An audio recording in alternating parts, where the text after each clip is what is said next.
प्रक्षालित सकल भूतल कलंका मणि विरूपाशत तीर्था सरस्वती ऋतनो दुर्गम अज्ञान तिमिरांगाणां ज्ञानाञ्जनशलाकयां चक्षुरुन्मीलितं येन तस्मै श्री गुरुवे नमः।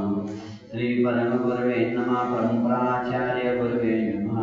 सकल कलोद्विदोषं श्री शांतिवर्धकं धर्म संबंधकं भव्य जीवमन प्रतिबोधकारकं इदं शास्त्रं श्री रत्नकन्दसावकाचार्यनामधेयम् अस्य मूलगर्गकर्तार श्री श्रवत्तदेवाः तदुत्तरग्रन्थकर्तार श्री गणधरदेवा कपिनन्दरदेवा ईशामचोणसारमासार्तामासाद्याचार्य प्रवर श्री समर्थभद्रदेवेरविरचितम् मंगलम भगवान वीरो मंगलम गौतमो भजे मंगलम कुंद कुंडार्यो जयेन्द्रमोस्तु मंगलम सर्वमंगलमांगल्यं सर्वकल्याणकारकं प्रदानं सर्वधर्माणां जयं जयकुशासनं कोटिशतं द्वादशकोटोलक्षाणि चैव पञ्चाशदष्टोत्तरसहस्रसङ्ख्यामि तत्पुरुषं पञ्चपदं नमामि।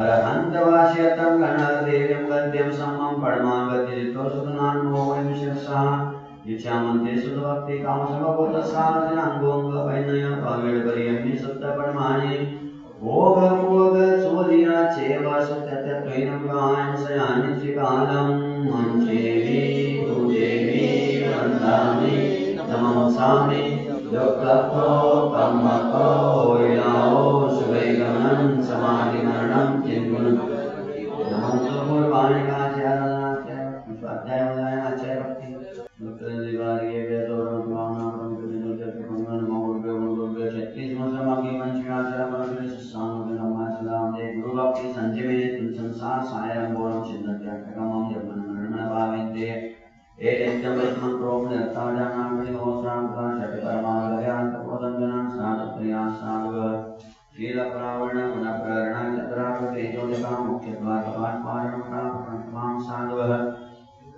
गुरुवापान्तोडोडित्यं ज्ञानदर्शननायकाचार्य श्रावणगम्भीरां मोक्षमार्गोपदेशिकां इच्छामन्त्याय भक्ति कामसुभगोदस्सानजन श्रमणां सम्बन्धं समसेदस्थानं पंचविलाचरणमायरणमायाराधिसुधनालोदेश्यानवध्यायानं तिर्यवनपालयानं सर्वसावनं सयानित्यकालम् अंचेमि पूजेमि वन्दामि नमस्सामि दुर्लभो ब्रह्मको ओडिलाहो सुवैगमनं समाधिमरणं चिन्मुन् नमः श्रीवर्धमानाय निर्धूतकल्यात्मने आलोकानां त्रिलोकानां यद्विद्यादर्पणायते। आचार्य समंत भद्र जी महाराज की जय। आचार्य विद्यासागर जी महाराज की जय। परम पूज्य मुनि उत्तम सागर जी महाराज की जय। मुनि संघ की जय।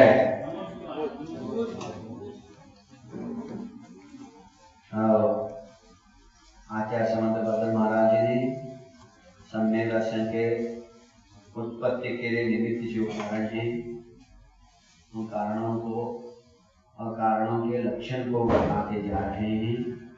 पहला सम्यक दर्शन के लिए कारण 3 बताए हैं। श्रद्धानां प्रमातानां आप्तांगम तपोवृतां त्रिमूढ़ाकोडमाष्टांगम सम्यक दर्शनमस्मै।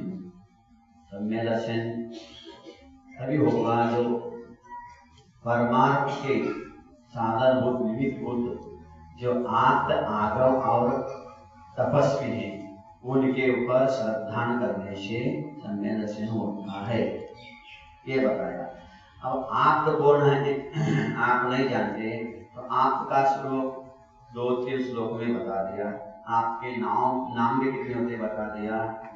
आपके बाद आगम क्या चीज है, आगम किसको बोलते हैं, वे 90 नंबर के श्लोक में स्पष्ट बता दिया। कल 90 नंबर श्लोक हो गया है। जो इंद्रों के द्वारा भी अनुलंघनीय है, कोई वादी प्रतिवादी उसको हरा नहीं सकता है।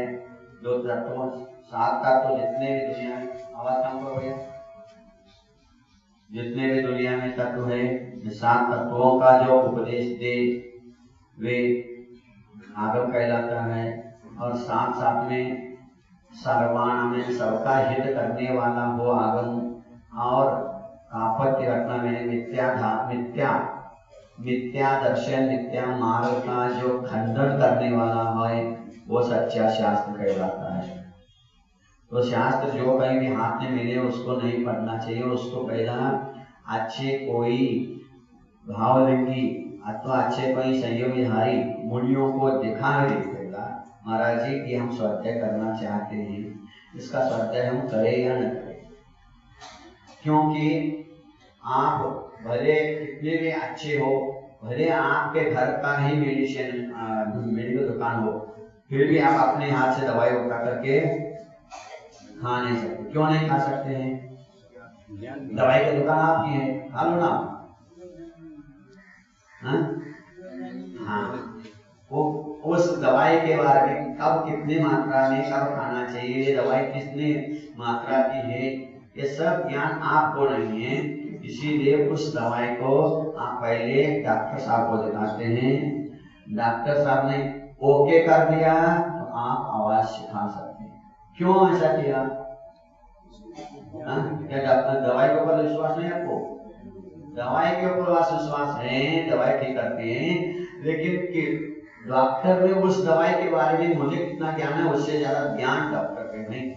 डॉक्टर साहब को मालूम है दवाई कितने एक्शन करेगी, कितने रिएक्शन करेगी, तो उस डॉक्टर के ऊपर विश्वास है। तो डॉक्टर जो भी कुछ दवाई दे दे, आचार्य कुंद महाराज जी ने भी समय सार में स्पष्ट लिखा है, अगर डॉक्टर जहरी जब मुझे गोवजन तो जो पुरुषों मरण हो गया, ये शब्द लिखा है।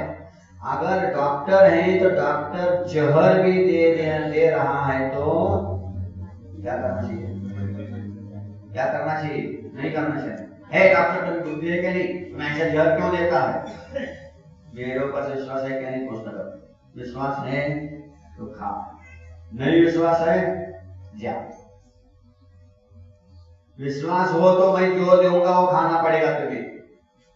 बोलो, पेशेंट के अनुसार दवाई दी जाती है क्या? रोग के अनुसार?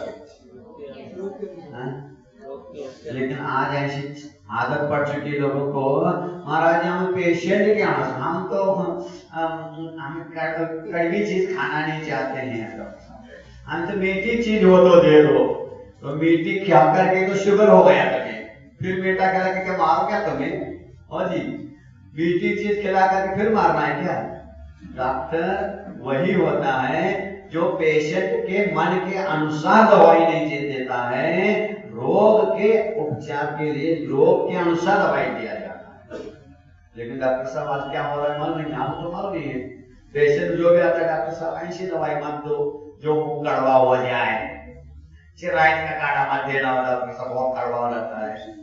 ठीक है भैया मत पियो, फिर और डबल शुगर हो जाएगा तो अच्छी बात है, हमें और पैसे मिलेगा, फिर मारे जाओगे, हमें क्या करना है?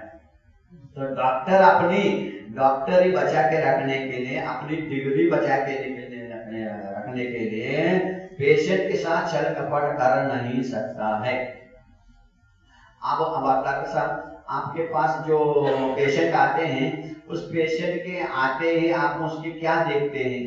कितनी मात्रा में वो स्वस्थ हैं ये देखते हैं कि कितने मात्रा में उनको रोग हो चुका है और कौन सा रोग हुआ है ये देखते हैं।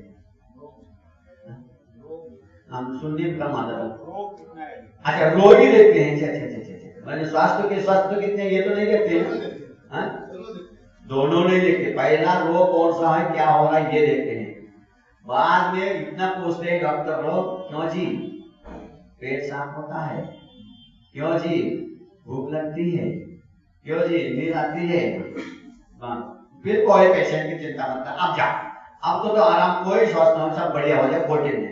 नींद नहीं आती, भूख नहीं लगती है, पेट साफ नहीं होता तो फिर तो गड़बड़ है। तो फिर दवाई पहला कभी भी डॉक्टर के पास जाओ तो पहला वो आपका चेकअप करेगा, कान में टेस्कोप लगा करके, हाँ करो हाँ ठीक है, थोड़ा सा गड़बड़ है, यही देखते हैं कि नहीं, पहला उसका पास रोग कितना है, कौन सा रोग है, उस रोग के अनुसार ही दवाई दिया जाता है। बाद में ये भी पथरी बता देता, भैया ये मत खाओ, ये खाओगे तो ये होगा, लेकिन मेरी दवाई कोई काम नहीं कर सकती, फिर तो दवाई नहीं पालोगे। तो सही है कि डॉक्टर साहब, मैं तो एमबीबीएस तो नहीं किया है, लेकिन फिर भी इतना डॉक्टरों के साथ दोस्ती कर करके इतना तो सीख गए हम भी। अरे कॉलेज में एमबीबीएस नहीं किया है, लेकिन अब बायोलॉजी नहीं की पढ़ा मैंने, लेकिन सोलॉजी तो पढ़ा है, सोलॉजी तो पढ़ा है, मीन्स आत्मा आत्मा को उपचार कैसा करना है, ये तो मैं विद्यासागर कॉलेज से पढ़ के आया हूँ। ध्यान रखना, ये आपका मेरी दवाई कभी रिएक्शन हो नहीं सकती है। हाँ ये बात है, कोई दवाई भी खाए और उसके साथ साथ जो नहीं खाना वो भी खाए तो मैं जिम्मेदार क्यों? डॉक्टर साहब सही है क्या नहीं? सही है क्या नहीं? भैया तुम शराब गुटखा खा रहे हो, कैंसर हो जाएगा, तुम्हें मत खाओ। डॉक्टर साहब दवाई ले लो, इसीलिए चाहे जितना पैसा ले लो दवाई दे लो, लेकिन मैं गुटखा नहीं छोड़ सकता है। अब फिर डॉक्टर का बदनाम होगा क्या नहीं? ये पेशेंट था जिसको दिन भर शराब पीता था, सवेरे उठते ही कुल्ला शराब से करता, दिन भर भोजन भी करता था, जो चावल खा रहा तो उसमें शराब मिला के खाता। इतना शराब पीते खाते पीते एक दिन खून की उल्टियां शुरू हो गई उसको। संपत्ति भरपूर, अपार संपत्ति, घर में पैसे की कमी नहीं। उसको ले गए डॉक्टर के पास, डॉक्टर ने देखा भयंकर बदबू आ रहे मुंह से खून इसकी शराब की। अब क्या करे? डॉक्टर ने कहा भाई साहब पेशेंट बहुत सीरियस है, इसको तो मैं हाथ नहीं लगा सकता। लगा भी लो, लेकिन पहला शर्त है जब शराब छोड़ेगा तो ये बचेगा और नहीं छोड़ेगा तो नहीं बचेगा। अब बोलो क्या करना है? तो पेशेंट कहता है डॉक्टर साहब 1 लाख की जगह 2 लाख ले लो, लेकिन मेरी शराब मत छोड़वा दो और मुझे ठीक कर दो। बोलो भाई साहब आप क्या करें? और डॉक्टर साहब पेशेंट आ जाएगा तो आप क्या करोगे? आप तो हाँ पेशेंट एडमिट ही नहीं करोगे, पहली बार हाथ जोड़ के नमस्कार करेंगे, भैया तुम जाओ, क्योंकि मैं मेरी डिग्री और मैं मेरी पीएचडी बदनाम नहीं करना चाहता हूं। आप जाइए दूसरे डॉक्टर के पास जाइए, क्योंकि आप शराब छोड़ना नहीं चाहते हैं। जिस शराब से तुम्हारी हानि हो रही है, उल्टी खून हो रही है, उसको नहीं छोड़ना चाहते हो, और कोई ऊपर से कहते डॉक्टर साहब हमें ठीक करो ना। डॉक्टर साहब तुम्हारे ऊपर ही हम विश्वास है, अगर विश्वास है तो ये छोड़ो के डॉक्टर इसको मत छोड़वा देना। आप कैसा हो वैसे बोलो, अब क्या करेगा डॉक्टर? कोई ऐसा डॉक्टर लोभी होगा तो वो क्या करेगा? वो यही करेगा, अच्छा कोई बात नहीं, फिर पी लो बेटा, फिर पी लो, और पानी के इंजेक्शन लगाते बस पैसा निकालेगा, लास्ट में मरने के इंजेक्शन लेगा, ले जाओ, हो गया खत्म, पैसा भी ले लिया। अब ऐसे डॉक्टरों के लिए शास्त्र में क्या कहा है? ऐसे डॉक्टरों के लिए शास्त्र में लिखा है जी, क्या जो लोभ के कारण पेशेंटों को मारता है, बस धन ही धन कमाता है। अरे डॉक्टर को तो भगवान का रूप कहा है, गुरु से भी ज्यादा श्रेष्ठ अभी डॉक्टर लोग हैं, है क्या नहीं जी? डॉक्टर साहब हम जो कहते भैया रात में मत खाओ, गुटखा मत खाओ, नहीं मानेंगे। अब जब उसको डायबिटीज होगा, कैंसर होगा, आपके पास आएगा पैसा दे करके, डॉक्टर से बचाओ, आप कहोगे गुटखा खाओगे, गुटखा बोलेगा बेटा, मारा झक मार के छोड़ेगा बेटा। हमारे यहाँ कहने से, गुरु के कहने से, गुरु संकेत से समझाते हैं, और इस संकेत को जो नहीं समझता है वो पुलिस के वेद से अथवा डॉक्टर के केजी से समझेगा, तब आएगा समझ। अभी नहीं आएगा, आ भी नहीं सकता है, क्योंकि मिथ्यात्व का इतना तेज उदय है, समझ नहीं देता है। तो जो पैसा लेकर के पेशेंट को ठीक करना चाहता, पेशेंट को खुशी को है, ऐसा नहीं, तुम आ तो जब कहा जो खाना सो खाओ, लेकिन मेरे पेशेंट बन के आओ। तो उनके लिए शास्त्र में क्या लिखा है जी मालूम है? वैद्यराजम नमस्तुभ्यम, नीति में लिखा है, उसको पहला गुरु को नमस्कार नहीं है, भगवान पढ़ेगी। वैद्यराजम नमस्तुभ्यम तम यमस्य सहोदर यमः हरति प्राणात् तम धनानि प्राणानि च। हे यमराज, हे खोटे नकली गुरु महाराज, हे डुप्लीकेट डॉक्टर साहब वैद्यराज जी, तुमको नमस्कार करता हूं, तुम दूर रहो। क्यों? क्योंकि तुम यमराज के बड़े भाई हो। यमराज तम यमस्य सहोदर, तुम यमराज के बड़े भाई हो। क्यों?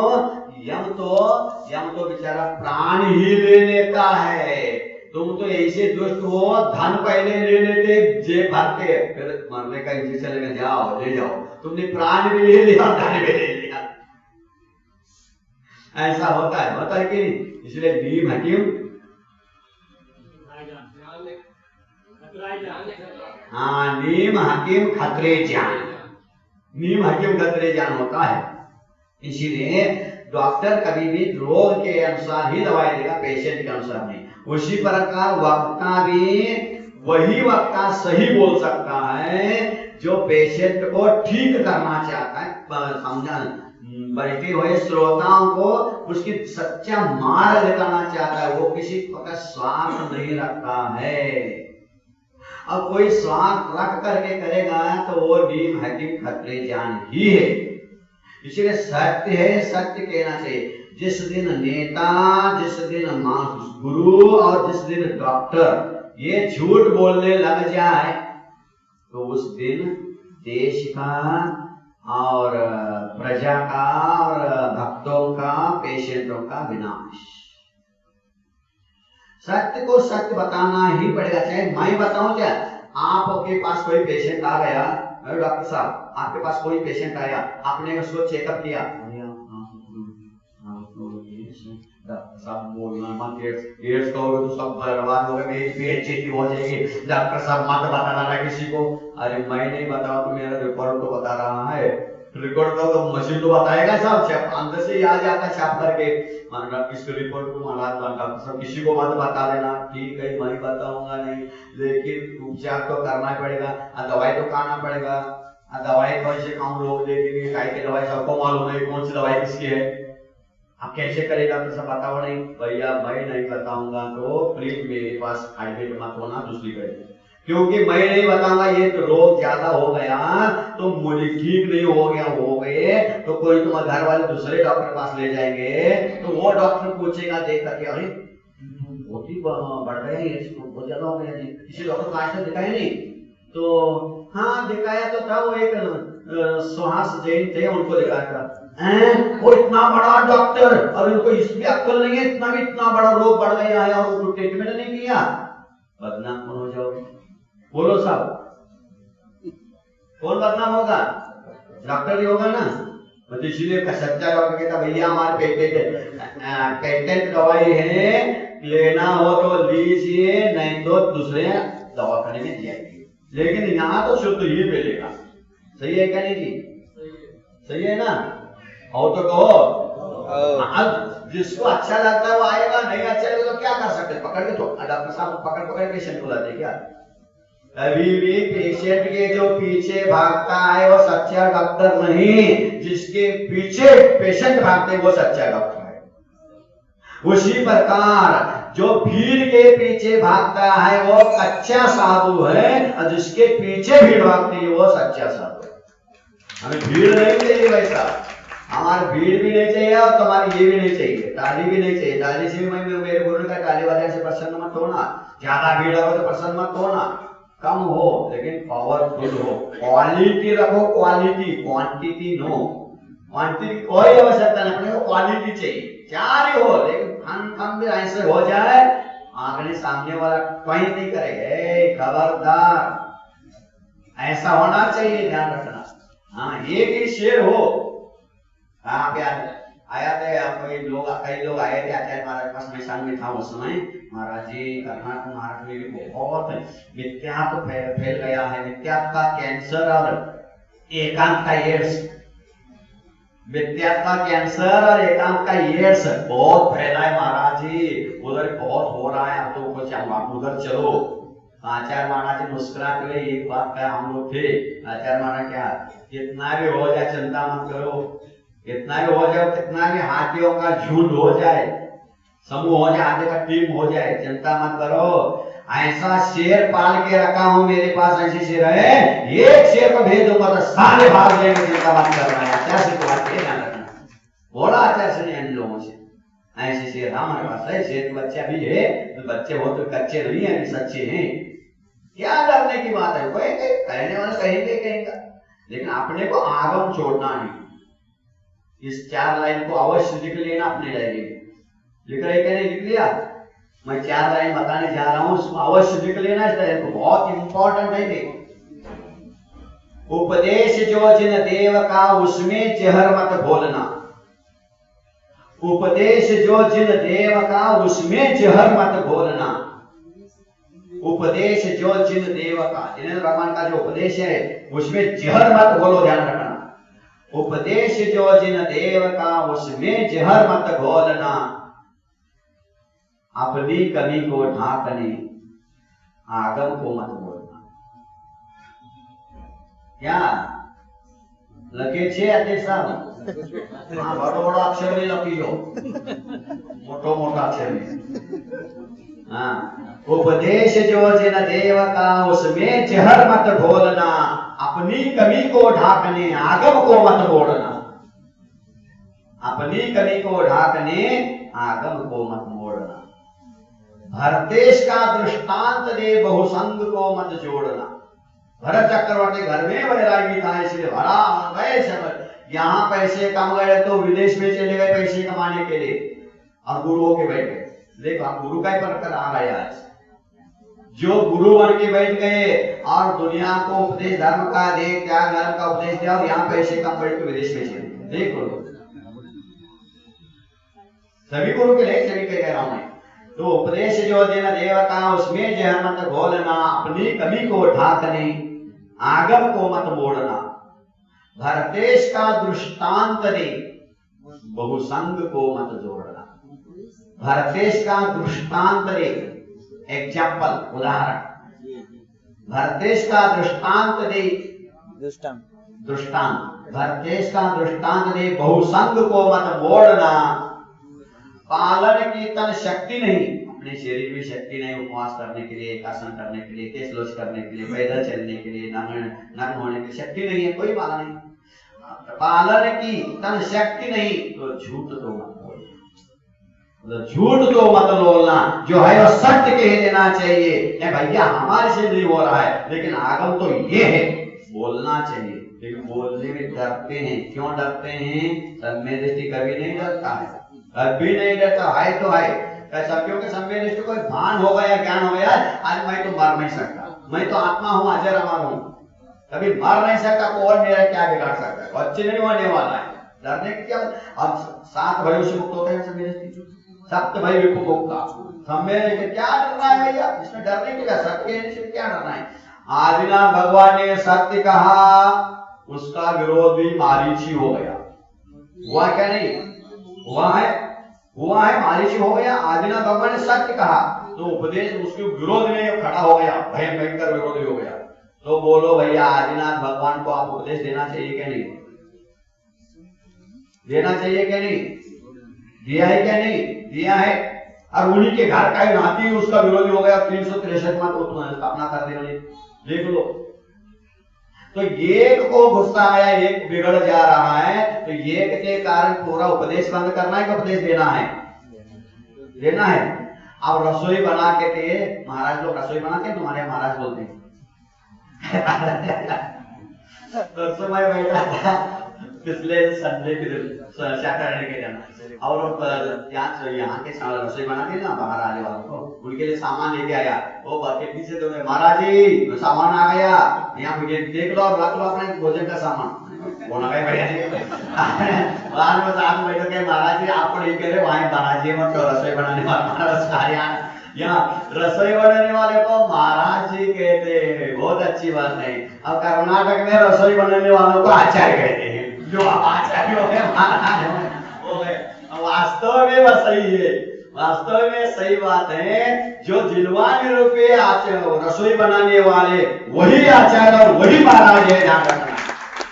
जो आत्मा का भोजन बना दे वो आचार्य परमेष्टि और साधु परमेष्टि है, और जो बाहर भोजन खाने का शरीर का भोजन बना दे वो आचार्य और महाराज है।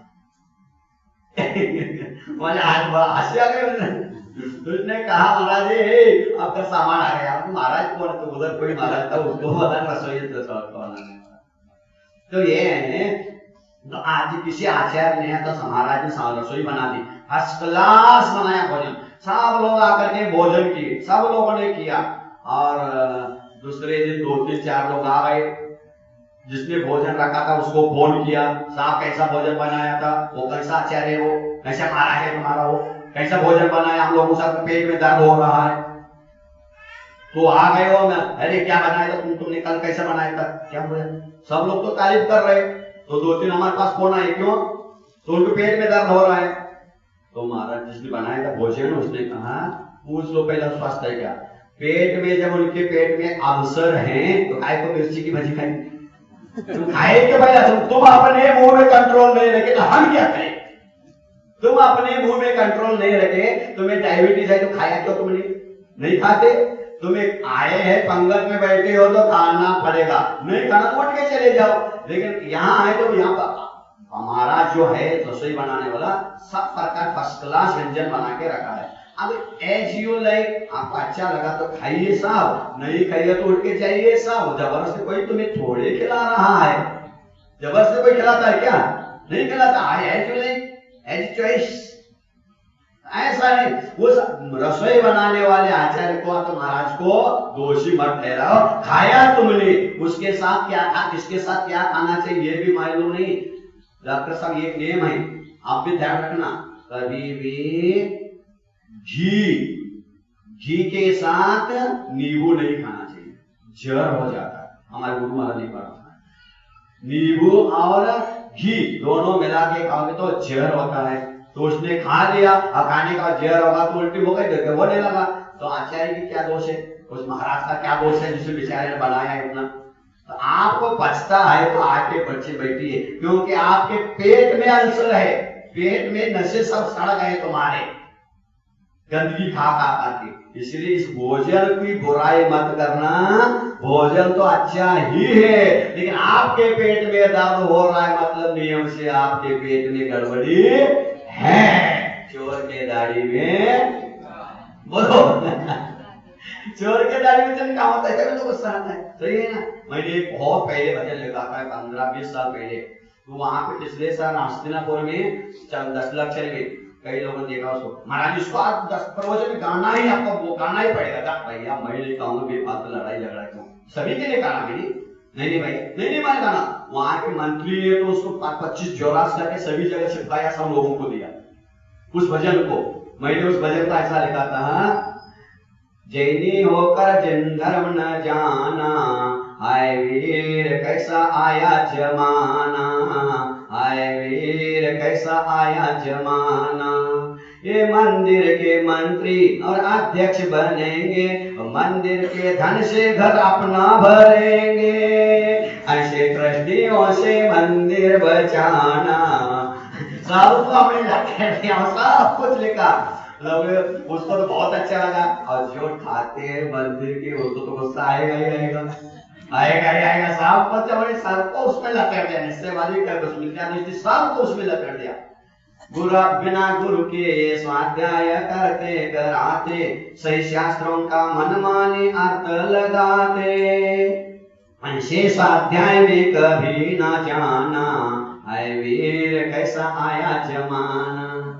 ये कपड़े न त्यागे, तप संयम न पाले, और ये शी में कर ध्यान मुक्ति को चाहे, ऐसे ध्यानियों से खुद को बचाना, हाय वीर कैसा आया जमाना। ये इन पंडितों को देखो, ये बड़े मीठे बोले, मुनि निंदा करते पर खुद को न तोले, ऐसे पंडितों को भगाना, हाय वीर कैसा आया जमाना। पूरा भजन बहुत बड़ा भजन बनाया, और लास्ट में मैंने उसमें क्या लिखा, तो सुन को तो कहीं गुस्सा आ गया होगा उस भजन में। तो लास्ट में मैंने क्या लिखा उसमें, जो करे काम उनको ही सुन गुस्सा आता, जो करे काम उनको ही सुन गुस्सा आता, यदि ना करे तो सुन गुस्सा क्यों आता। आज अपराध है सत्य बताना, आए वीर कैसा आया जमाना, आए वीर कैसा आया जमाना। हमारे पास सारी दवाइयां ध्यान रखना है, सब प्रकार के टेबलेट, सब प्रकार की दवाइयां हैं, जैसे सब है। जिसको गुस्सा आया बुरा लगा समझना दाल में काला है ना। तो जब भी मैं बोलता हूँ without proof I am not talking. कल ही मैंने बताया मेरे पास सारे प्रूफ, किसी को बुरा लगा तो ये पढ़ लीजिए जी, क्या लिखा है। के वहां कागज है, फटेगा नहीं कभी। हाँ बढ़िया, और एक भी नहीं, हम बहुत संभाल के रखते हैं इसे, 4-5 रख के चोरी चले जाते हैं हमारे पास से। जब हम आगे चले जाते तो चोरी करते हैं, ऐसे लोग ऐसे बोलते हैं। देख लो, पढ़ लो भैया, कल हमने बताया इसी में लिखे हुए हैं। जीवा और जीने दो ऐसे अज्ञानी बोलते हैं। पेज नंबर से पुस्तक का नंबर भी दिया गया है। मैं ये नहीं कौन कौन किसने, आप स्वयं इसको पढ़ लीजिए। मेरे मुख से कहना अच्छा नहीं लगता, पढ़ोगे तो आपका अच्छा लगेगा। एक प्रूफ है, प्रूफ है। जियो और जीने दो अज्ञानी कहते हैं। यहां तक तो कल हमने बच्चों को पढ़ाया, मार्क किया हुआ है। इसका सम्यक ज्ञान दीपिका पुस्तक का नाम है। पेज नंबर भी इसका कितना है, 115। पेज नंबर कितना है वो भी बता दो, पेज नंबर से मेरे पास है। सम्यक ज्ञान दीपिका पुष्प प्रथम पुष्प है, 115 नंबर पेज पर। अब किसका प्रवचन है वो नहीं बताऊंगा, आप सही पढ़ लेगा। लेकिन आप बहुत ज्यादा है। सम्यक ज्ञान दीपिका है, ग्रंथ माला पुष्प 1 का 115 का पेज नंबर है। उसमें लिखा है देखो तो एक मुसलमान भी इसको नहीं मानेगा। और ऐसे ग्रंथ सम्यक ज्ञान दीपिका देख लो, उसमें क्या लिखा है। जिस स्त्री का मस्तिष्क पर अपना पति है, कदाचित वह पर पुरुष के साथ निमित्त से गर्भ के धारण करते हैं तो कोई दोष नहीं है। देख लो, लिखा हुआ है इसमें। पति जिंदा होते हुए भी अगर पर पुरुष के साथ वो करके गर्भ धारण करते तो कोई दोष नहीं है। ये लिखा हुआ है इसमें, पेज नंबर सहित साफ। इसीलिए तो मैं कहता हूँ ग्रंथ इसको कल आपने मुनि की परीक्षा तो बहुत कर लिया, ग्रंथों की भी परीक्षा करो। क्योंकि देव के बाद शास्त्र आता है, बाद में गुरु आते हैं। शास्त्र को जानते हैं, सब पढ़ते हैं, ऐसा नहीं है, ध्यान रखना। और यहाँ तक ये भी मेरे पास है, देखो ये भी लिखा है, दिखने में आ रहा है, सब मेरे पास प्रूफ है। इसमें भी स्पष्ट मेरठ हाईकोर्ट का निर्णय है ये कि दिगंबर जैन, देखो कांजी पंडित दिगंबर जैन नहीं है, इसमें लिखा हुआ भैया। हम लिख दिया, जो प्रूफ रख के बोलता हो तो मुझे डरता नहीं। जिसके पास लाइसेंस होता है तो गाड़ी चलाता है, पुलिस को भी धक्का मारता है। और जिसको लाइसेंस नहीं है ना, वो क्या करता है, पुलिया से ले जाता है। भैया बोल दिया, अब इसमें तुम्हें बुरा लगता तो भाई हम ये लिखी थी, बुरा लग रही थी, ऐसा है। यहाँ तक कि ऐसे भी है हमारे पास, सब पूरा ये भी देखो भैया, बहुत खतरनाक है। जब हमारे भगवान का 18 दोष से रहते हैं हमारे भगवान, परसों तो पढ़ा आप लोगों ने, 18 दोषों से रहित वीतराज जिन्हें भगवान होते हैं, किंतु हमारे ही दिगंबर, हमारे ही जैन, दिगंबर नहीं चिकन जैन, बस इतना समझ लेना कौन है। हमारे ही जैनों ने ये लिखा हुआ है, भगवान महावीर ने भी मांस खाया है, लिखित में भी लिखा है, लिखित में। बोलो गलत पढ़ो इसको, जैन ग्रंथ है। भगवान महावीर को केवल ज्ञान होने के बाद 25 लग गए, 10 लग गए। जैसे कुछ गड़बड़ हुआ था कल, आप लोगों को पेट में दर्द होता था। तो भगवान महावीर को सुनो, इसमें लिखा हुआ है, लिखा हुआ उनके ग्रंथ पेज में शब्द लिखा है। तो भगवान महावीर को जन्म से, कोई भी तीर्थंकर को जन्म से ही लेटरिन बाथरूम नहीं होती, कोई भी तीर्थंकर को जन्म से लेटरिन बाथरूम नहीं होता है। फिर भी इन जैनियों ने लिखा है, एक कौन जैन आप जानो बस, तो वहां लिखा हुआ है भगवान महावीर केवल ज्ञान होने के बाद वो समोसर में बैठे हैं, आप समोसर बैठे, उनका एक शिष्य आ गया घोषाल।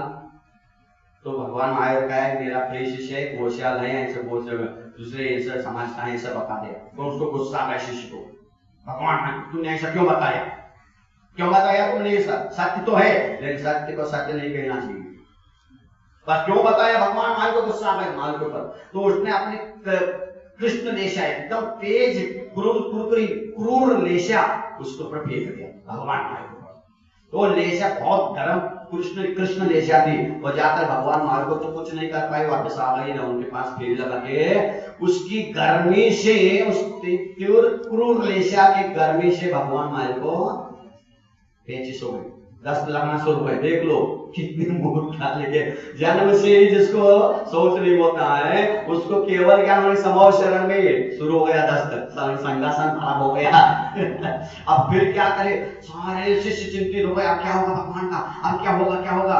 तो भगवान नारायण ने एक शिष्य को बुलाया और कहा ऐसी 10 लाख का कोई चिंता मत करना, मैं तो नहीं मरूंगा नहीं, एक दवाई देते हो।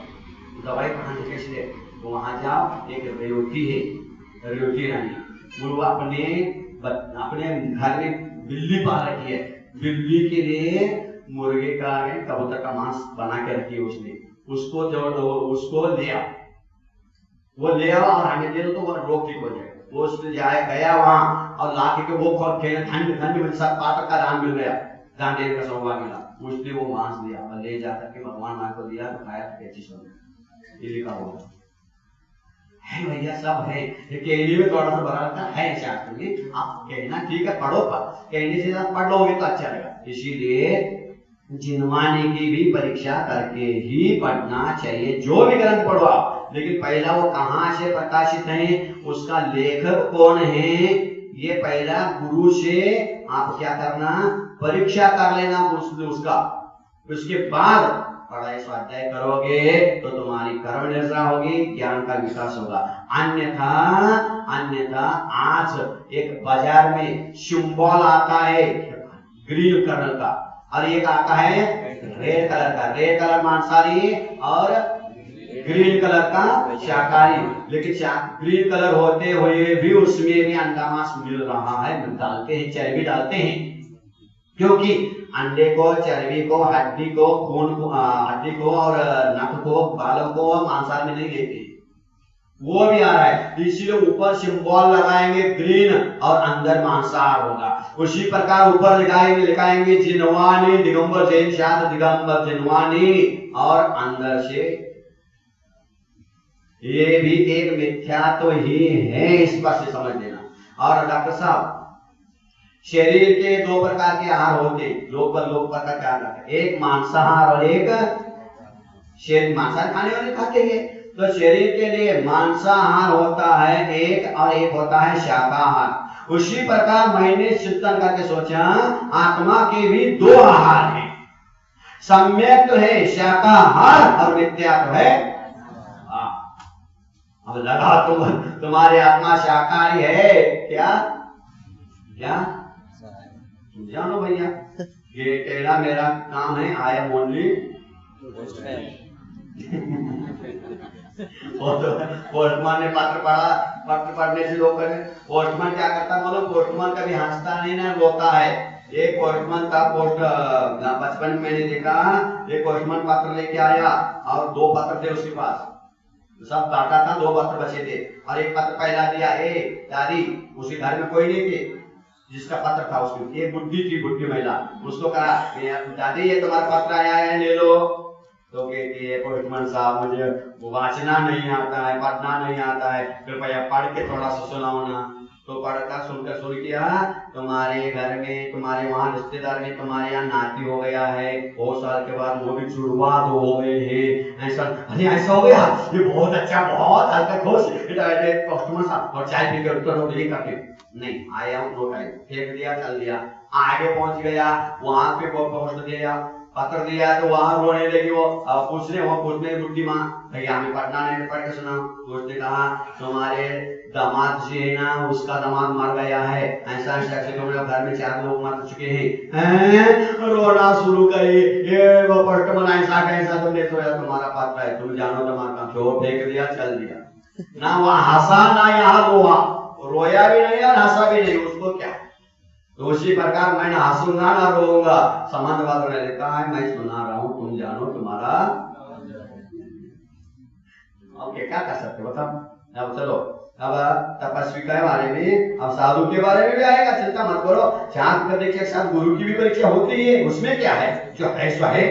मैं तो छोड़ो, मेरे स्थान पर आप बैठोगे और पढ़ाओगे तो क्या पढ़ाओगे, यही पढ़ाओगे क्या नहीं, यही पढ़ाओगे तो दूसरा पढ़ाओगे। हाँ, अगर तुम कुछ अपना स्वार्थ रखते हो तो परसों बताया था ना, कन्न भर मांस खाने वाला नर्क जाता है, कन्न भर भी मांस जो खाएगा वो नर्क जाएगा। बेटे ने बताया मार खा के गया राजा से, और उसी शब्द को, उसी अर्थ को उसी के पिताजी गए राजा से कहा, राजा साहब वो मेरा लड़का तो बदमाश है, को मालूम नहीं है। बात तो ऐसे, बस राजा रश्मि का मांस खाता ही था।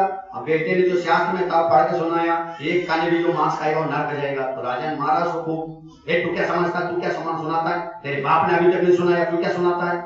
वो आ गया बेचारा रोता। दूसरे दिन पिताजी गए पढ़ने के लिए, राजा साहब क्षमा करना, वो बेटे को कुछ बुद्धि है नहीं। उसी को उसने क्या कहा, राजा साहब सुंदर ने कहा है, बिल्कुल वो स्वाद काला नहीं आया उसको। क्या, जो कन्न भर मांस खाता है वो मोक्ष नर्क जाता है, जो मन भर खाता है वो कभी ध्यान नहीं सकता। आप तो इतना खाते मांस, कोई बाधा नहीं है, ध्यान नहीं सकते। वाह वाह वाह, राजा साहब कहता है, जाओ 50,000 दे दो।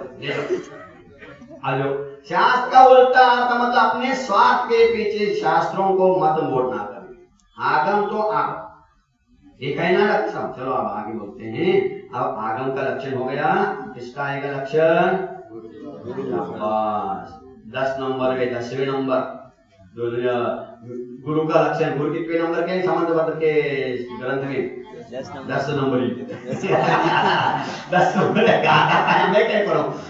और 9 नंबर में शास्त्र का क्यों दिया बोलो, 9 नंबर एक शास्त्र का नाम, शास्त्र की परिभाषा बताते समय 9 नंबर ही क्यों दिया, क्यों दिया।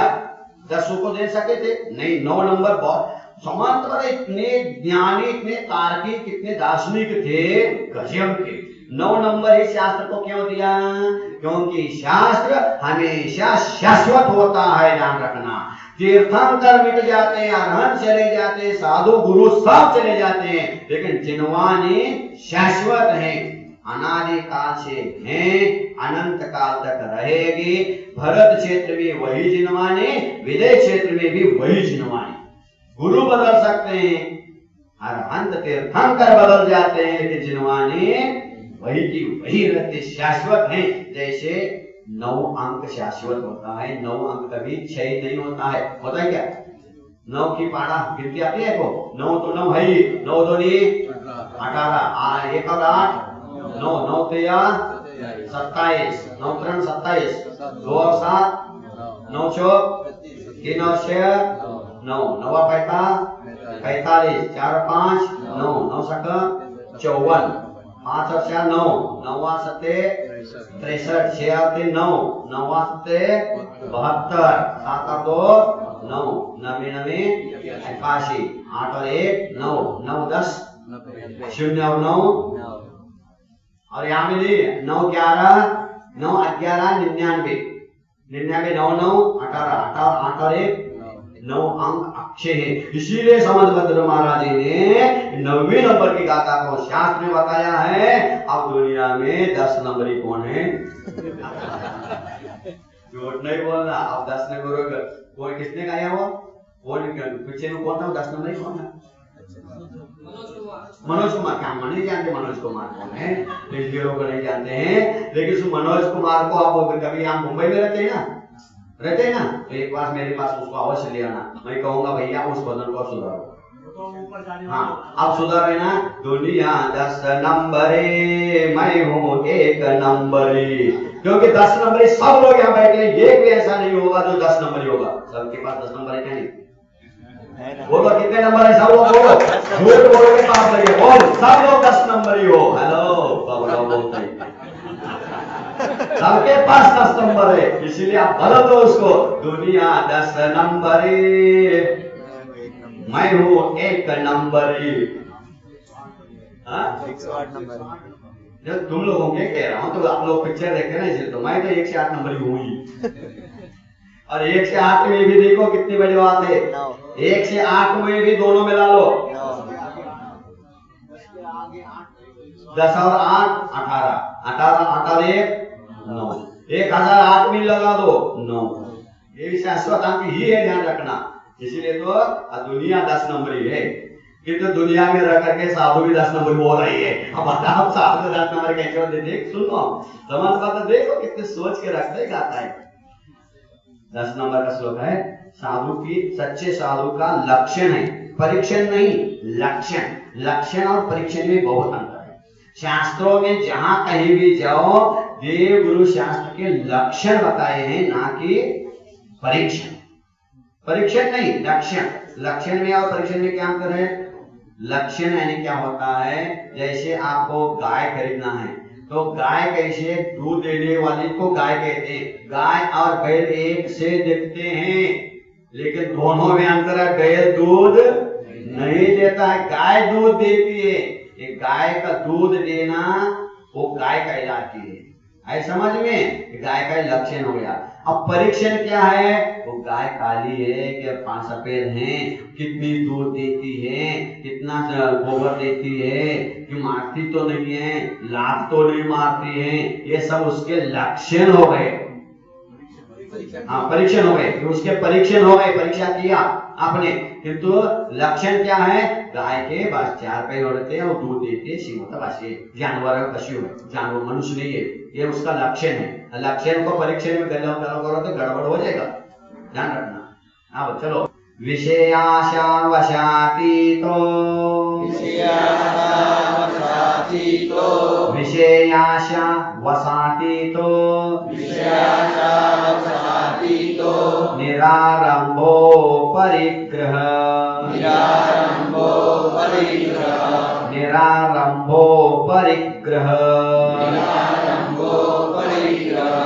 ज्ञान ज्ञान कपोरक्त, ज्ञान ज्ञान कपोरत्न, तपस्वी स प्रशस्यते, तपस्वी स प्रशस्यते। क्या बात है। जब आचार्य समंतवर्धन महाराज जी ने साधु नहीं कहा, श्रमण नहीं कहा, योगी नहीं कहा, मुनि नहीं कहा, संत नहीं कहा, तपस्वी शब्द दिया। पहले भी वहां भी तपस्वी ही दिया था, आप्तागम तपोव्रतम, तब तपस्वी को महत्व दिया है, तप होना चाहिए। तो तपस्वी की परिभाषा बताए, साधु की परिभाषा लक्षण नहीं है। तो सबसे पहले विषयाशा वशातीतो, विषयों की आशा के वश में न हो, विषयों की आशा से दूर होने वाले साधु होने चाहिए, तो उसका लक्षण है। जो विषयों की, विषय कितने हैं? एक गणित, एक इंग्लिश, एक गुजराती, एक मराठी, एक बायोलॉजी, कौन से विषय कितने हैं? अरे 5 कौन से? एक गणित हो गया, एक इंग्लिश हो गया, कौन से विषय? मतलब इतने विषय वो पढ़े न हो, इन 5 विषयों को नहीं पढ़ना चाहिए। वो विषय नहीं, वो विषय नहीं, ये पंचेंद्रिय विषय, जिसको शास्त्रों में विषय को विष कहा है। क्या कहा है? विषय को विष कहा है। सुधाकर ने एक बार बताया था, विश्वास पूर्ण किसी के ऊपर भी मत रखना, विश्वास पूर्ण किसी के ऊपर भी कभी भी मत रखना। क्यों? क्योंकि कितना बढ़िया बात, मुझे बहुत अच्छा लगता है। जो भी उनकी अच्छी बात है तुरंत मैं सेव कर देता हूँ अपनी मेमोरी कार्ड, क्योंकि हमारी मेमोरी कार्ड 28 जीबी का है ना, हाँ 28 जीबी का है, आपका ओनली 2 जीबी का है। तो सेव कर, कहाँ तक सेव करोगे? सब मेमोरी फुल, जरूरत आज मेमोरी फुल नहीं घुसता नहीं मारता। हमारे 28 जीबी का है, हमारे आचार्य मान को तो 36 जीबी का है, 36 जीबी का, और आनंद भगवान को तो 46 जीबी का है ना। तो आप सुधाकर महाराज जी कहते कितनी बड़ी बात, कभी भी किसी के ऊपर पूर्ण विश्वास मत रखना, क्योंकि वो विश्वास शब्द कितना सुंदर है, क्या बताता है? विश्वास में भी विष का वास है। क्या बात, कितनी बड़ी बात। देखो, विश्वास में भी विष का वास है, तब वो मार डाले कह नहीं सकते हैं। विश्वास, विष है उस वास, विष जिसमें वास करता रहता है। वास यानी सेंट नहीं, वास यानी रहना, निवास बोलते हैं ना, जैसे आवास, निवास, रहने को वास बोलते हैं। तो विश्व का वास जिसमें हो वह विश्वास होता है। इसीलिए मैंने एक बार कहा था आप लोगों से कि भगवान के ऊपर, गुरु के ऊपर भूल से भी विश्वास मत करना, भूल से भी विश्वास मत करना। क्या कहा डॉक्टर साहब? भगवान के ऊपर, गुरु के ऊपर भूल से भी विश्वास मत करना। विश्वास किसके ऊपर करना? गुरु के ऊपर और भगवान के ऊपर श्रद्धान करना। श्रद्धानाम परमार्थानाम, श्रद्धान शब्द आया। भगवान के ऊपर, गुरु के ऊपर श्रद्धान करना, अटूट श्रद्धान करना, ये तो विश्वास मत करना। विश्वास किसके ऊपर? Only soul. स्वयं अपने आत्मा के ऊपर विश्वास करो, मैं भगवान बन सकता हूं। आत्मविश्वास, विल पावर, आत्मविश्वास। आज तक हमने उल्टा किया है, भगवान के ऊपर, गुरु के ऊपर विश्वास किया और अपने ऊपर श्रद्धा, काम तो है श्रद्धा अपने ऊपर, भगवान के ऊपर विश्वास कर लिया। तेरे ही भरोसे पारसनाथ, नव भवर में नैया डाल रही, अभी डुबा रही। वो तो छोड़ के भाग गए, तुम्हारा नैया डूब गई। डूब गए क्या? नहीं। तुम ही वो ख्यावन हार, जय जय जय जय देव। भगवान ना नहीं, भगवान के, गुरु के भरोसे मत चलना कभी भी। वो विश्वास की बात नहीं है, श्रद्धा की बात है। और विश्वास के पास अपना विल पावर है, अपने विल पावर पर जगह नहीं हम भगवान बन सकते हैं और बनेंगे एक दिन। ये आपके अंदर जब विश्वास जाएगा तब तुम सम्यक दृष्टि कहलाओगे, और भगवान के ऊपर विश्वास करके बैठोगे तो सम्यक दर्शन छूट सकता है। आई समझ में? तो क्या कह रहे थे? विश्वास, विषय आशा, विषय आशा वशातीतो। विषय को पंचेंद्रिय विषय जो है ना, उसको विष कहा है। विष, इसमें भी विषय ना, विषय में विष, यह का यह विष है। पंचेंद्रिय क्या? खाने के हैं, पीने के हैं, देखने के लिए है, सूंघने के लिए है, सुनने के लिए है और सोने के लिए है। ये सब पंचेंद्रिय विषय हैं। ये पंचेंद्रिय विषय विष के समान है, ऐसा समंतभद्र महाराज कहते हैं। इन पंचेंद्रिय विषयों से दूर। एक बात। दूसरी बात क्या है? निरारंभो, आरंभ नहीं करने वाले हो। आरंभ means, what is the meaning of आरंभ? और प्रारंभ हो या जी, आरंभ में और प्रारंभ में डिफरेंस है। वो शुरुआत, स्टार्ट करना, उसको प्रारंभ बोलते हैं। ये आरंभ है। आरंभ यानी दुकान चलाना, खेती करना, व्यापार उद्योग करना, नौकरी करना, ये सब आरंभ में आता है। जिनके द्वारा इनकम होता है, क्या? जिनके द्वारा इनकम होता है वो आपका इनकम है और हमारा इनकम है। इनकम, वहां इनकम करता है, वहां यहाँ कम आता है। जैसे वहां जो कमाता है बाजार में, वो यहाँ कम आता है। क्या कहा? बाजार में जो कमाता है वहां यहाँ मंदिर में कम आता है, ज्यादा नहीं आता है। क्यों बाजार में आता है? वहां जो ज्यादा कमाता है बाजार में, वहां यहाँ कम आता है। वहां इनकम होता है तो यहाँ इनकम नहीं हो सकता है। बाजार में होता है इनकम तो घर में होता है आउट गो। आउट हो गया गो, घर जाओ, आउट गो, घर जाओ, हो गया आउट। और यहाँ इनकम, अब बड़े आदमी को क्या बोलते हैं? पुराने आदमी को क्या बोलते हैं? Senior. Senior, what is the meaning of senior? Senior जो अपने आप को देखता है और दुनिया में सबसे बड़ा सीनियर है।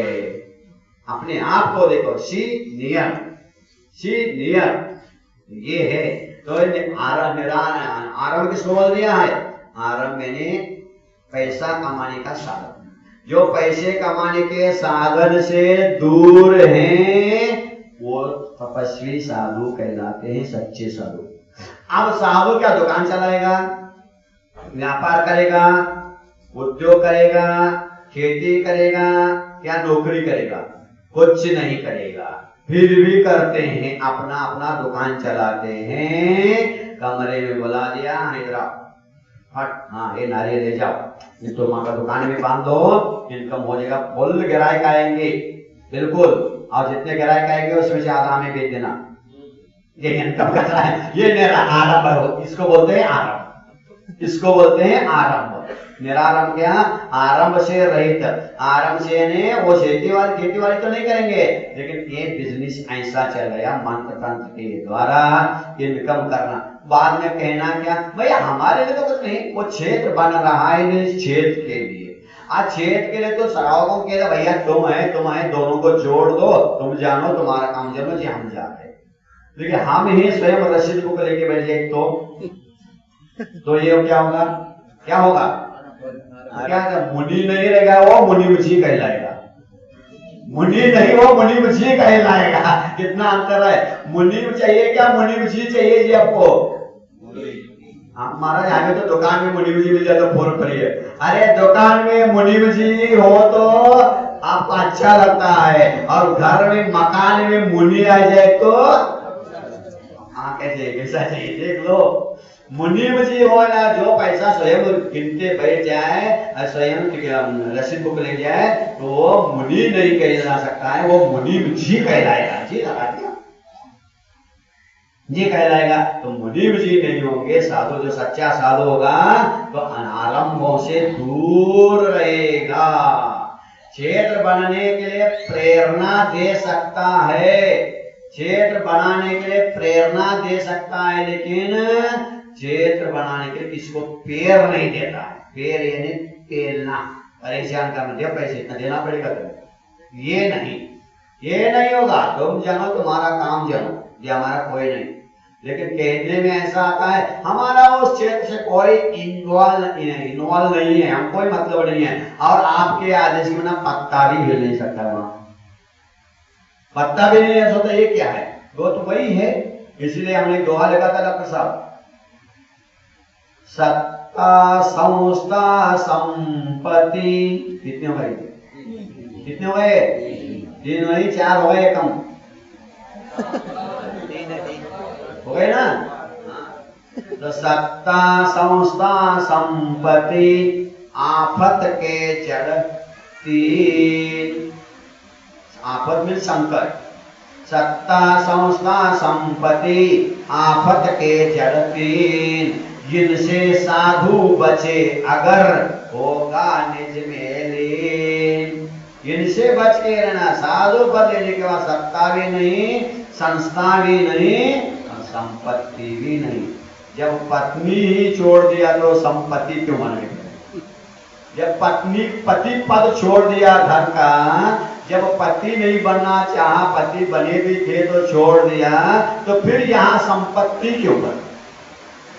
संपत्ति, जहां संपत्ति वहां आपत्ति। सुन रहे हो? जहां संपत्ति, जहां सपत्नी, बोलो ना, ऐसा नहीं बोल सकते महाराज जी, आगे तो बोले घर जाकर के मिलेगा नहीं मेरे को। जहां सपत्नी वहां तो ठीक है तुम्हारा ग्रस्त, लेकिन जहां संपत्ति हो जाए गड़बड़। हमारे आचार्य महाराज जी कहते हैं, जिस गृहस्थ के पास, श्रावक के पास 1 पैसा भी धन नहीं है, वो 1 पैसे कीमत का नहीं है धन का, वो कोई कीमत का नहीं, कोई इज्जत नहीं है, बेकार है वो गृहस्थ। गृहस्थ को तो सोना संपत्ति चाहिए, उसके वाला क्या है? जैसे मोबाइल में बैलेंस और बैटरी फुल हो तो कर लो दुनिया, बैलेंस और बैटरी दोनों फुल है तुम्हारी मोबाइल के तो कर लो दुनिया मुट्ठी में। उसी प्रकार तुम गृहस्थ हो तो धन रूपी बैलेंस और धर्म रूपी बैटरी फुल है तो कर लो दुनिया को मुट्ठी में। ध्यान रखना, जहां कहीं जाओगे तो तुम्हारा स्वागत होगा। दोनों चाहिए, धर्म रूपी बैटरी फुल और धन रूपी बैलेंस भी होना ही चाहिए, श्रावक होना चाहिए। तो जिस श्रावक के पास 1 पैसा भी नहीं है, वो 1 पैसे कीमत का नहीं है, और जिस साधु के पास 1 पैसा भी है, वो भी 1 पैसे कीमत का साधु नहीं है। तो मेरे गुरु ने भूख माटी में लिखा है, महाकाव्य में लिखा है, ध्यान रखना।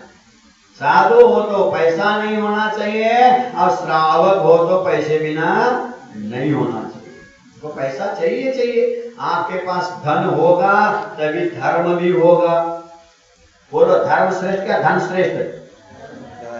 ऐसे मत बोलो, ऐसा मत बोलो डॉक्टर साहब। धन श्रेष्ठ क्या धर्म श्रेष्ठ? धर्म श्रेष्ठ कहा डॉक्टर साहब ने? धर्म श्रेष्ठ होता तो उस दिन यहाँ ब्रह्मचारी भी बैठे थे, उसको कोई माला कहने के स्वागत नहीं किया।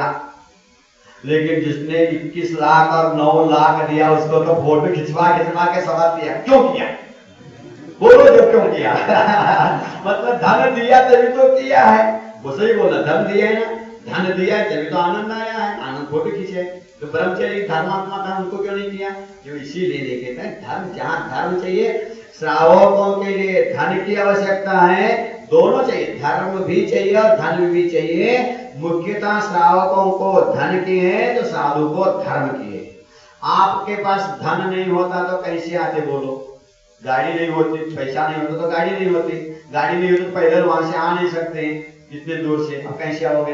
भाव तो है आपके पास, बहुत धर्मात्मा है, लेकिन धन नहीं है, कैसे आओगे? कैसे आओगे? इसलिए धर्म भी चाहिए, धर्म से ही धन भी मिलता है, धन से धर्म होता है और धर्म से धन मिलता है।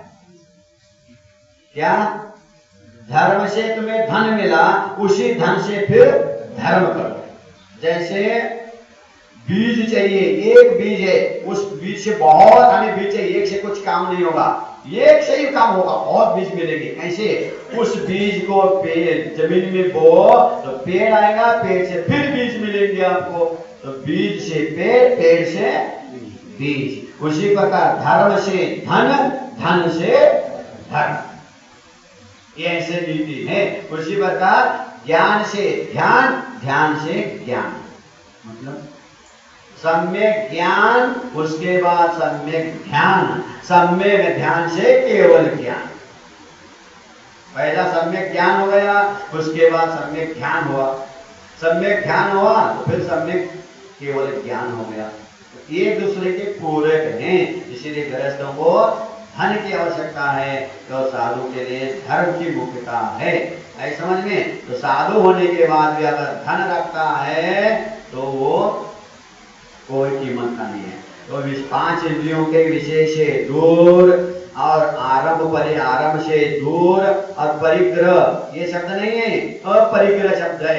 अपरिग्रही होनी चाहिए, अपरिग्रही मतलब विषय आशाओं से दूर, निरारंभ यानी आरंभ से दूर, और अपरिग्रह से दूर नहीं, परिग्रह से दूर। नहीं तो अपरिग्रह से दूर महाराज आप तो सही निकालता है, बोलो नहीं शब्द लगा रहे क्या?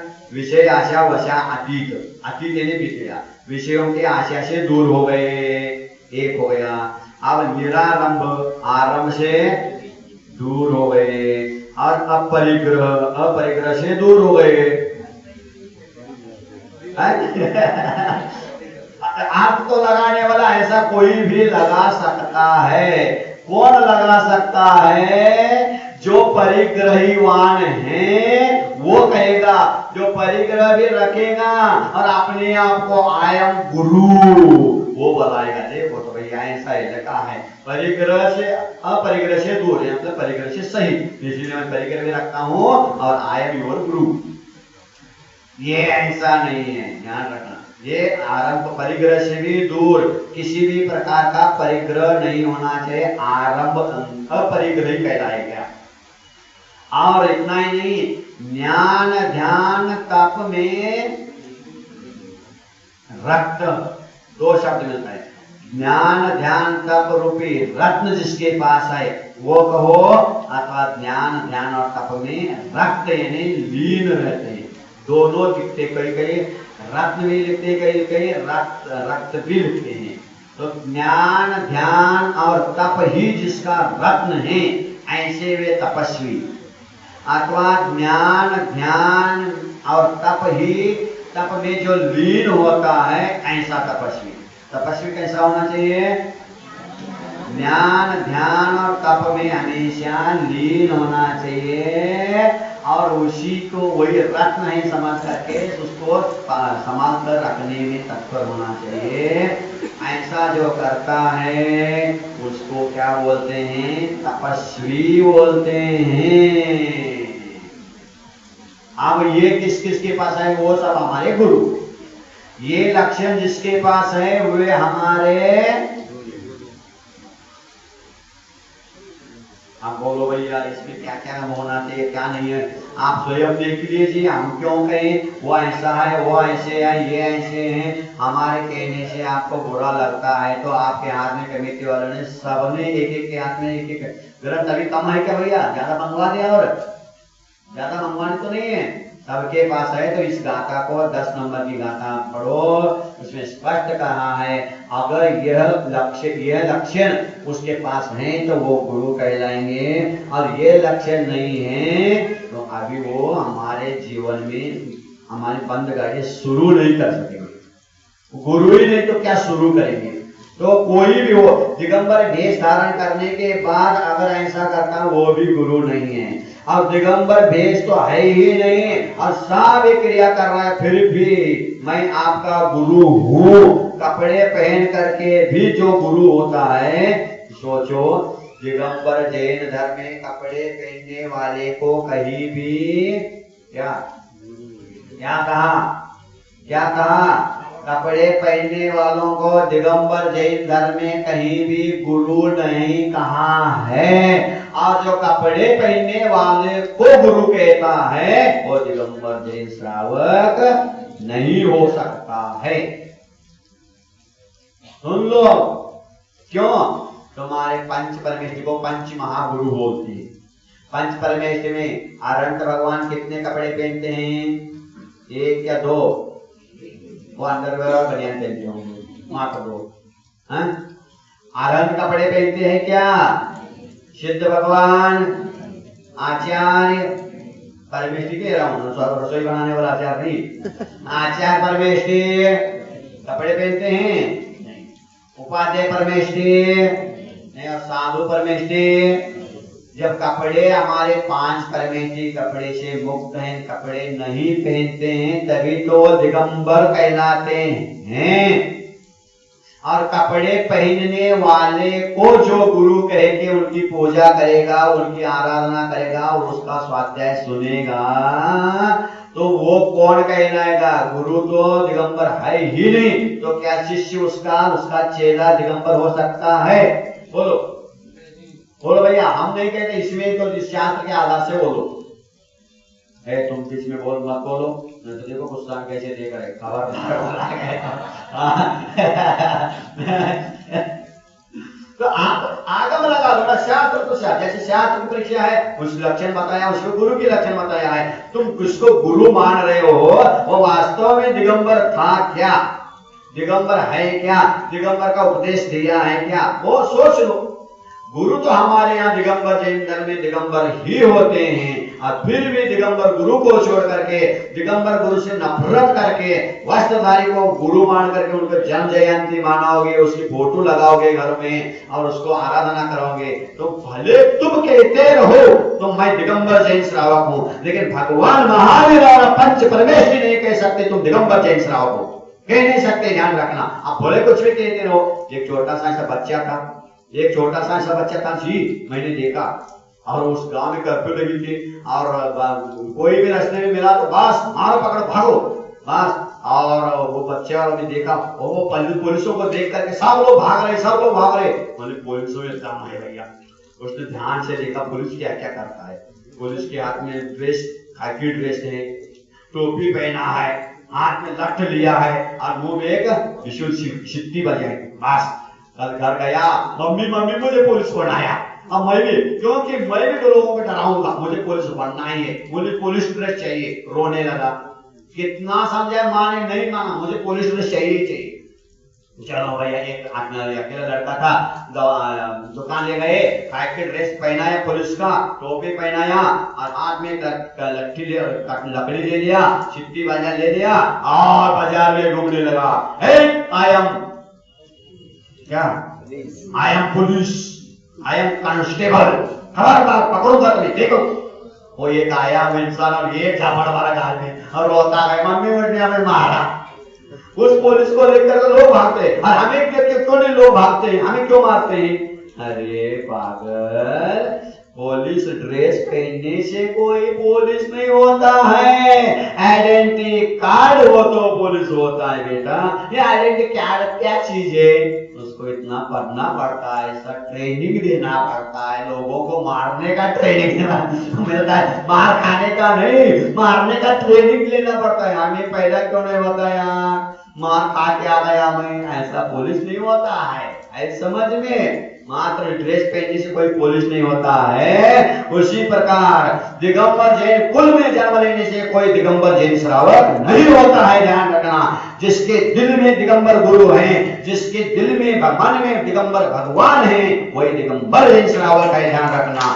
और दिगंबर को नहीं मानता है तो दिगंबर जैन श्रावक नहीं है। भले वो चिल्ला कर मैं दिगंबर जैन हूं, हो नहीं सकता, चैलेंज है मेरा।